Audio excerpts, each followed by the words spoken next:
노화 방지 내 몸 건강 지침서. 안녕하십니까? 오늘은 우리 모두가 경험하게 될, 그리고 지금 이 순간에도 진행되고 있는 노화에 대해 이야기하려 합니다. 저는 수십 년간 노인의학을 연구하고 임상에서 환자분들을 만나온 의료인입니다. 우리는 지금 인류 역사상 가장 오래 사는 시대를 살고 있습니다.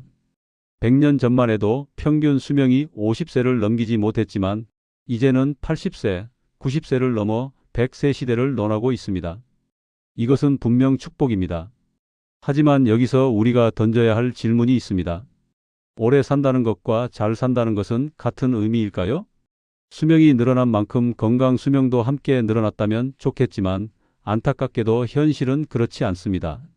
많은 분들이 인생의 마지막 10년, 15년을 병상에서 혹은 타인의 도움 없이는 일상생활조차 어려운 상태로 보내고 계십니다. 장수의 진정한 의미는 단순히 오래 사는 것이 아닙니다. 스스로 움직이고 스스로 먹고 스스로 생각할 수 있는 상태를 오래 유지하는 것입니다. 자신이 사랑하는 사람들과 의미 있는 시간을 보내고 하고 싶은 일을 계속할 수 있는 것입니다. 여기서 중요한 사실 하나를 말씀드리겠습니다. 노화는 병이 아닙니다. 노화는 모든 생명체가 겪는 자연스러운 과정입니다. 그러나 관리하지 않으면 병이 됩니다. 좋은 소식은 이겁니다. 노화의 속도는 우리가 조절할 수 있습니다. 멈출 수는 없지만 늦출 수는 있습니다. 그리고 그 방법은 결코 어렵거나 복잡하지 않습니다. 오늘 이 시간 동안 저는 여러분께 의학적으로 검증된 그리고 실제 임상에서 효과가 입증된 건강관리 방법들을 알려드리겠습니다. 제1부, 노화는 어떻게 시작되는가? 노화를 관리하기 위해서는 먼저 노화가 무엇인지, 우리 몸에서 어떤 변화가 일어나는지 이해해야 합니다. 노화의 핵심 원인 5가지. 의학적으로 노화는 여러 요인이 복합적으로 작용하여 발생합니다. 하지만 그 중에서도 특히 중요한 5가지 핵심 원인이 있습니다. 첫째, 세포 재생 속도의 감소. 우리 몸은 끊임없이 새로운 세포를 만들어냅니다. 피부세포, 혈액세포, 장기세포 모두 일정 주기로 교체됩니다. 젊을 때는 이 과정이 빠르고 효율적으로 진행됩니다.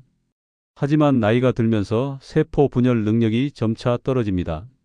새로운 세포가 만들어지는 속도가 느려지고 손상된 조직의 회복도 더디게 됩니다.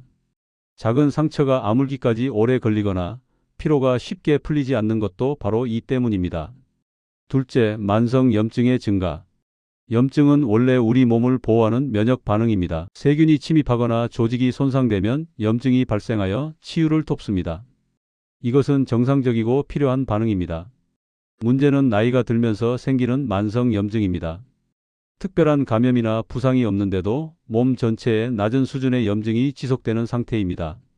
이러한 만성 염증은 혈관을 손상시키고 관절을 약하게 만들며 각종 질병의 위험을 높입니다. 심장병, 당뇨병, 치매 등 노년기에 흔한 많은 질환들이 사실은 만성 염증과 깊은 관련이 있습니다. 셋째, 근육량의 감소. 의학 용어로 근감소증이라고 부르는 현상입니다. 일반적으로 40대부터 근육량이 감소하기 시작하며 70대가 되면 젊었을 때보다 30% 이상 줄어들 수 있습니다. 근육은 단순히 힘을 내는 조직이 아닙니다. 혈당을 조절하고 뼈를 보호하며 면역 기능에도 관여하는 중요한 기관입니다. 근육이 줄어들면 낙상 위험이 증가하고 대사 질환에 걸릴 확률도 높아집니다. 실제로 연구 결과를 보면 근육량이 적은 노인일수록 사망률이 현저히 높습니다. 근육은 생명을 지키는 보험과도 같습니다. 넷째, 호르몬 변화. 호르몬은 우리 몸의 거의 모든 기능을 조절하는 화학 물질입니다. 나이가 들면 여러 호르몬의 분비량이 변화합니다. 여성의 경우 폐경기를 거치면서 에스트로겐이 급격히 감소합니다. 남성도 테스토스테론이 서서히 줄어듭니다. 성장 호르몬, 갑상선 호르몬, 멜라토닌 등도 모두 나이와 함께 감소합니다. 이러한 호르몬 변화는 체력 저하, 수면 장애, 기분 변화, 골다공증 등 다양한 증상을 유발합니다. 첫째, 쉽게 피로해집니다. 예전 같으면 가볍게 할 수 있었던 일들이 이제는 버겁게 느껴집니다. 조금만 활동해도 숨이 차고 회복하는 데 시간이 오래 걸립니다. 둘째, 잠이 얕아집니다. 밤에 자주 깨고 한번 깨면 다시 잠들기 어렵습니다. 아침에 일어나도 개운하지 않고 낮에 졸음이 쏟아집니다. 셋째, 소화 기능이 떨어집니다. 식욕이 감소하고 조금만 먹어도 배가 부릅니다. 소화불량, 변비, 속쓰림 같은 증상들이 자주 나타납니다. 넷째, 기억력과 집중력이 저하됩니다. 방금 한 말을 잊어버리거나 물건을 어디에 두었는지 기억나지 않습니다. 새로운 것을 배우는 것이 예전보다 어렵게 느껴집니다. 다섯째, 관절과 근육에 통증이 생깁니다. 특히 아침에 일어날 때 몸이 뻣뻣하고 계단을 오르내리기가 힘듭니다. 무릎, 허리, 어깨 등에서 통증이 느껴집니다. 이런 증상들을 경험하시는 분들이라면 나이가 들어서 그렇지 하고 넘기시는 경우가 많습니다. 물론 노화의 자연스러운 과정이 맞습니다. 하지만 이것을 당연하게 받아들이고 방치하면 증상은 더 빠르게 악화됩니다. 중요한 것은 이러한 변화들이 관리 가능하다는 사실입니다. 적절한 생활습관 개선만으로도 증상을 상당 부분 완화하고 진행 속도를 늦출 수 있습니다. 제2부 내 몸이 보내는 건강경고 신호. 우리 몸은 정말 놀라울 정도로 정직합니다. 뭔가 잘못되고 있으면 반드시 신호를 보냅니다. 문제는 우리가 그 신호들을 무시하거나 알아채지 못한다는 것입니다. 병원을 찾아오시는 많은 환자분들이 이렇게 말씀하십니다. 갑자기 이렇게 됐어요. 하지만 자세히 여쭤보면 갑작스럽게 생긴 것이 아닙니다. 몇 달, 때로는 몇 년 전부터 몸은 계속 신호를 보내고 있었습니다. 단지 그것을 심각하게 받아들이지 않았을 뿐입니다. 병원 가기 전 몸은 이미 말하고 있습니다. 지금부터 말씀드리는 증상들이 있다면 반드시 주의를 기울여야 합니다. 이것들은 단순한 노화 증상이 아니라 건강에 문제가 생기고 있다는 경고 신호입니다. 신호 1. 아침에 일어나기 힘들다. 충분히 잤는데도 아침에 일어나는 것이 고역처럼 느껴지십니까? 몸이 무겁고 하루를 시작할 에너지가 없다고 느끼십니까? 이것은 수면의 질이 떨어졌다는 신호일 수 있습니다. 잠을 자는 동안 우리 몸은 손상된 조직을 회복하고 독소를 제거하며 에너지를 재충전합니다. 수면의 질이 나쁘면 이러한 회복 과정이 제대로 이루어지지 않습니다. 또한 만성 피로나 빈혈, 갑상선 기능 저하 같은 질환의 초기 증상일 수도 있습니다. 신호 2. 이유 없는 체중 변화. 식습관이나 활동량이 크게 변하지 않았는데 체중이 급격히 늘거나 줄었다면 반드시 원인을 찾아야 합니다. 갑작스러운 체중 증가는 호르몬 불균형, 약물 부작용, 심장이나 신장 문제로 인한 부종일 수 있습니다. 반대로 의도하지 않은 체중 감소는 더욱 심각한 문제의 신호일 수 있습니다. 특히 3개월 동안 체중의 5% 이상이 빠졌다면 당뇨병, 갑상선 질환, 암 등의 가능성을 배제할 수 없습니다. 반드시 전문의와 상담하시기 바랍니다. 신호 3. 잦은 소화 불량. 소화 기능은 나이가 들면서 자연스럽게 떨어집니다. 하지만 식사 후 항상 더부룩하거나 속이 쓰리거나 배에 가스가 자주 차는 증상이 지속된다면 주의해야 합니다. 특히 검은색 변이 나오거나 혈변이 보이거나 체중 감소가 동반된다면 즉시 병원을 방문해야 합니다. 이것은 위염, 위궤양, 심하면 위암의 신호일 수 있습니다. 신호 4. 밤중에 자주 깬다. 나이가 들면 수면이 얕아지는 것은 자연스럽습니다. 하지만 한밤중에 여러 번 깨서 다시 잠들기 어렵다면 이것은 문제입니다. 수면 장애는 단순히 피곤함의 문제가 아닙니다. 만성적인 수면 부족은 면역력을 떨어뜨리고 치매 위험을 높이며 심혈관 질환의 위험을 증가시킵니다. 특히 수면 중 숨이 자주 막히거나 코를 심하게 골거나 다리에 불편한 감각이 있어서 깬다면 수면 무호흡증이나 하지 불안 증후군을 의심해 볼 수 있습니다. 신호 5. 걸음 속도가 느려진다. 이것은 매우 중요한 신호입니다. 의학 연구에 따르면 걸음 속도는 전반적인 건강 상태를 나타내는 매우 정확한 지표입니다. 걸음이 느려진다는 것은 근력이 약해지고 있다는 의미입니다. 또한 균형 감각이 떨어지고 있다는 신호이기도 합니다. 지금까지 말씀드린 증상들을 나이 들어서 당연한 것이라고 생각하시는 분들이 많습니다. 물론 어느 정도는 노화의 과정일 수 있습니다. 하지만 이러한 증상들은 적절한 관리가 이루어지지 않고 있다는 신호입니다. 같은 나이라도 건강을 잘 관리하는 사람과 그렇지 않은 사람의 차이는 엄청납니다. 70대인데도 60대처럼 활기차게 생활하는 분들이 있는 반면 60대인데 80대처럼 힘들어하시는 분들도 있습니다. 제3부 시니어 장수 건강관리 5대 원칙. 건강하게 오래 사는 비결은 무엇일까요? 특별한 약이나 비싼 치료가 필요한 것이 아닙니다. 일상에서 실천 가능한 5가지 원칙만 지켜도 건강 수명을 크게 늘릴 수 있습니다. 원칙 1. 근육은 가장 중요한 장기입니다. 근육하면 보통 젊은 사람들이나 운동선수에게 필요한 것이라고 생각하기 쉽습니다. 하지만 의학적 관점에서 보면 근육은 특히 노년기에 가장 중요한 장기입니다. 여러 연구 결과를 종합하면 근육량이 많은 노인일수록 사망률이 낮습니다. 근육은 혈당을 조절하고 면역 기능을 지원하며 뼈를 보호합니다. 근육을 유지하고 키우기 위해서는 2가지가 필요합니다. 운동과 단백질 섭취입니다. 먼저 운동부터 말씀드리겠습니다. 무리한 운동은 필요 없습니다. 오히려 부상 위험만 높입니다. 가장 좋은 운동은 걷기입니다. 하루 30분, 약간 숨이 찰 정도의 속도로 걷는 것만으로도 충분합니다. 여기에 간단한 근력 운동을 추가하면 더욱 좋습니다. 의자에 앉았다 일어서기를 반복하는 의자 스쿼트는 특별한 도구 없이 집에서 할 수 있는 훌륭한 운동입니다. 하루에 10번씩 3번만 하셔도 다리 근육을 유지하는 데 큰 도움이 됩니다. 탄력 밴드를 이용한 운동도 추천합니다. 팔, 어깨, 등 근육을 강화하는 데 효과적이며 관절에 무리를 주지 않습니다. 단백질 섭취도 매우 중요합니다. 근육을 만들고 유지하려면 충분한 단백질이 필요합니다.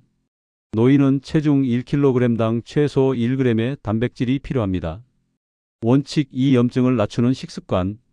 앞서 만성염증이 노화와 각종 질병의 원인이라고 말씀드렸습니다. 그렇다면 염증을 어떻게 줄일 수 있을까요? 피해야 할 음식. 첫째, 가공식품을 줄이십시오. 햄, 소시지, 라면, 과자 등 가공식품에는 염증을 유발하는 첨가물과 트랜스 지방이 많습니다. 둘째, 정제 탄수화물을 제한하십시오.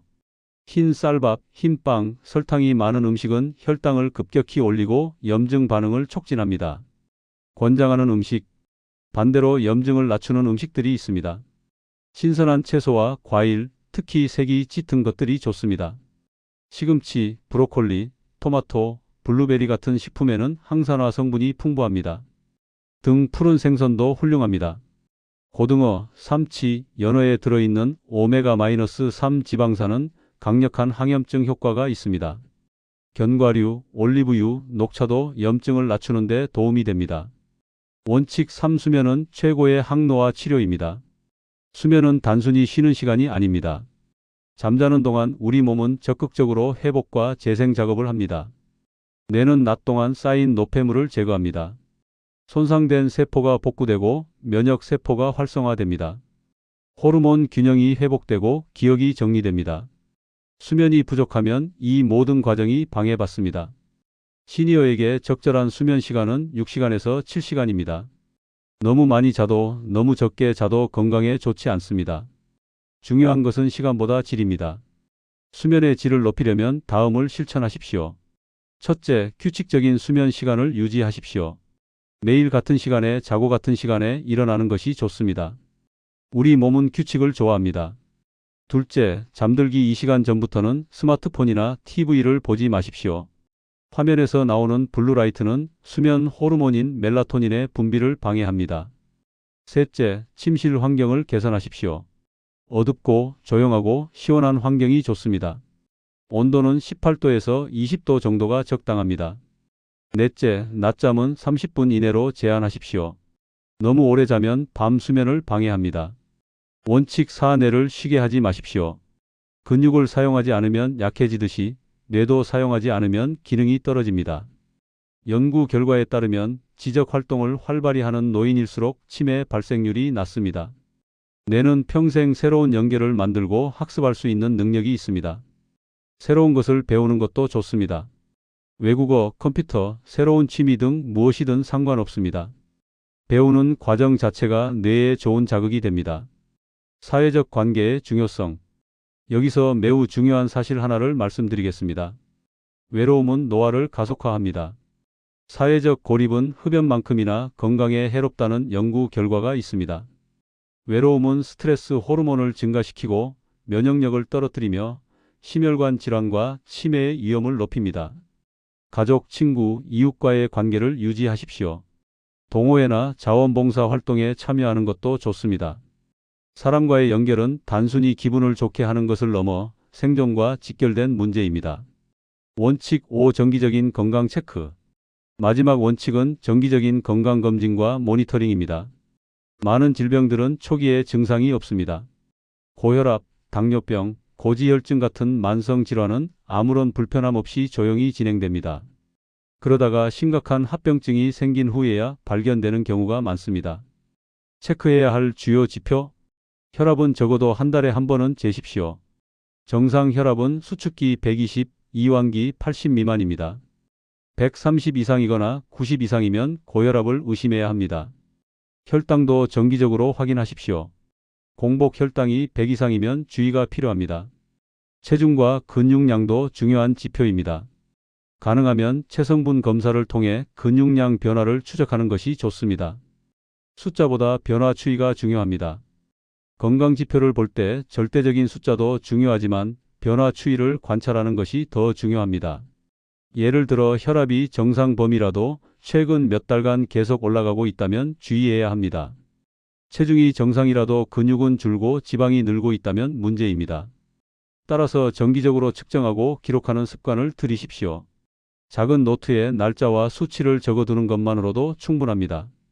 이 5가지 원칙은 특별하거나 어려운 것이 아닙니다. 하지만 꾸준히 실천한다면 여러분의 건강 수명을 크게 연장시킬 것입니다. 제4부 노화 방지 건강보조 영양제의 올바른 이해. 건강보조 영양제, 흔히 영양제라고 부르는 이것에 대해서는 많은 오해와 과장된 정보가 넘쳐납니다. 먼저 명확히 해두겠습니다. 영양제는 약이 아닙니다. 보조입니다. 영양제를 먹는다고 병이 낫거나 젊어지지 않습니다. 영양제의 역할은 음식만으로 채우기 어려운 영양소를 보충하여 부족으로 인한 문제를 예방하는 것입니다. 시니어에게 흔히 부족해지는 영양소. 나이가 들면서 식사량이 줄고 소화 흡수 능력도 떨어집니다. 그 결과 특정 영양소가 부족해지기 쉽습니다. 1. 단백질. 앞서 근육 유지를 위해 단백질이 중요하다고 말씀드렸습니다. 하지만 많은 노인분들이 식사량 감소로 충분한 단백질을 섭취하지 못합니다. 식사만으로 단백질을 충분히 섭취하기 어렵다면 단백질 보충제를 고려할 수 있습니다. 유청 단백질이나 대두 단백질 제품이 좋습니다. 2. 비타민 D. 비타민 D는 뼈 건강에 필수적입니다. 칼슘의 흡수를 돕고 골다공증을 예방합니다. 또한 면역 기능과 근육 기능에도 중요한 역할을 합니다. 비타민 D는 햇빛을 쬐야 피부에서 만들어집니다. 하지만 노인은 피부의 합성 능력이 떨어지고 실내에서 지내는 시간이 많아 부족하기 쉽습니다. 혈액 검사를 통해 비타민 D 수치를 확인하고 부족하다면 보충하는 것이 좋습니다. 일반적으로 하루 1000에서 2000 IU 정도가 권장됩니다. 3. 오메가-3 지방산. 앞서 염증을 낮추는 식품으로 등 푸른 생선을 말씀드렸습니다. 생선에 들어있는 오메가-3 지방산은 심혈관 건강, 뇌 건강, 염증 감소에 도움이 됩니다.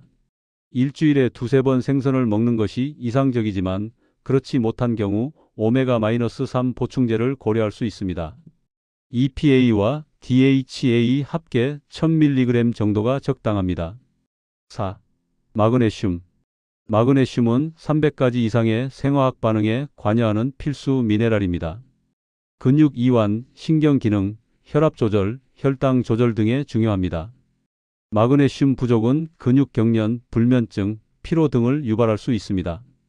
녹색 채소, 견과류, 통곡물에 풍부하지만 섭취량이 부족한 경우가 많습니다. 5. 항산화 성분. 비타민 C, 비타민 E, 셀레늄 같은 항산화 성분은 세포 손상을 막고 노화를 늦추는 데 도움이 됩니다. 이들은 신선한 과일과 채소에 풍부합니다. 하지만 식사로 충분히 섭취하기 어렵다면 종합 비타민을 고려할 수 있습니다. 영양제 선택 시 주의사항. 영양제 시장에는 검증되지 않은 제품과 과대 광고가 많습니다. 현명한 선택을 위해 다음 사항들을 주의하십시오. 과대 광고를 경계하십시오. 기적의 치료, 즉각적인 효과, 만병통치 같은 표현을 사용하는 제품은 의심해야 합니다. 영양제는 보조수단이지 치료제가 아닙니다. 여러 개를 한 번에 시작하지 마십시오. 한 번에 여러 종류의 영양제를 시작하면 혹시 문제가 생겼을 때 원인을 파악하기 어렵습니다. 한두 가지씩 시작하여 몸의 반응을 관찰하는 것이 안전합니다. 기존 복용 약과의 상호작용 확인 필수. 이것은 매우 중요합니다. 영양제라고 해서 약과 상호작용이 없는 것은 아닙니다. 예를 들어 비타민 K는 혈액 응고에 관여하므로 항응고제를 복용 중이라면 주의해야 합니다. 칼슘은 일부 항생제의 흡수를 방해할 수 있습니다. 약을 복용 중이라면 영양제를 시작하기 전에 반드시 담당 의사나 약사와 상담하십시오. 영양제의 올바른 이해. 다시 한번 강조하겠습니다. 영양제는 먹는다고 젊어지는 것이 아닙니다. 영양제의 진정한 가치는 부족한 영양소를 채워서 몸이 정상적으로 기능하도록 돕는 것입니다. 이를 통해 노화를 늦추고 질병을 예방하는 데 도움을 줄 수 있습니다. 하지만 영양제에만 의존해서는 안 됩니다. 균형 잡힌 식사, 규칙적인 운동, 충분한 수면 같은 기본적인 생활 습관이 가장 중요합니다. 영양제는 이러한 노력을 보완하는 도구일 뿐입니다. 제오부 잘못 알려진 노화 상식. 노화에 대해서는 많은 잘못된 상식들이 퍼져 있습니다. 이러한 오해들은 적절한 관리를 방해하고 때로는 건강을 해칠 수도 있습니다. 오해, 나이 들면 당연히 아픈 것이다. 많은 분들이 이렇게 생각하십니다. 나이가 들었으니 여기저기 아픈 게 당연하지. 이것은 위험한 생각입니다. 노화는 자연스러운 과정이 맞지만 통증이나 질병은 당연한 것이 아닙니다. 통증은 몸이 보내는 경고 신호입니다. 나이 탓이라고 넘기지 말고 원인을 찾아 적절히 대처해야 합니다. 같은 나이라도 건강 상태는 천차만별입니다. 관리한 만큼 차이가 납니다. 오해, 이 노인은 운동하면 더 위험하다. 나이가 많은데 무리하게 운동하면 다칠 수 있어. 이런 걱정 때문에 아예 운동을 안 하시는 분들이 많습니다. 사실은 정반대입니다. 운동을 하지 않는 것이 훨씬 더 위험합니다. 움직이지 않으면 근육이 빠르게 약해지고 뼈가 약해지며 균형 감각이 떨어집니다. 그 결과 일상생활에서 더 쉽게 다치게 됩니다. 물론 무리한 운동은 피해야 합니다. 하지만 본인의 체력에 맞는 적절한 운동은 반드시 필요합니다. 걷기, 스트레칭, 가벼운 근력 운동은 안전하면서도 효과적입니다. 오해 3. 영양제는 많이 먹을수록 좋다. 좋다는 영양제는 다 먹어야지. 이렇게 생각하시는 분들이 의외로 많습니다. 이것은 잘못된 생각입니다. 영양제는 부족한 것을 채우는 것이지 많이 먹는다고 더 건강해지는 것이 아닙니다. 오히려 과다 섭취는 부작용을 일으킬 수 있습니다. 예를 들어 비타민 A를 너무 많이 섭취하면 간 손상이 올 수 있고 칼슘을 과다 섭취하면 신장 결석의 위험이 높아집니다. 필요한 것을 적절한 양만큼 섭취하는 것이 중요합니다. 노화는 멈출 수 없지만 속도는 바꿀 수 있습니다. 여러분 모두 건강하게, 활기차게, 의미 있게 나이 들어가시길 바랍니다. 감사합니다.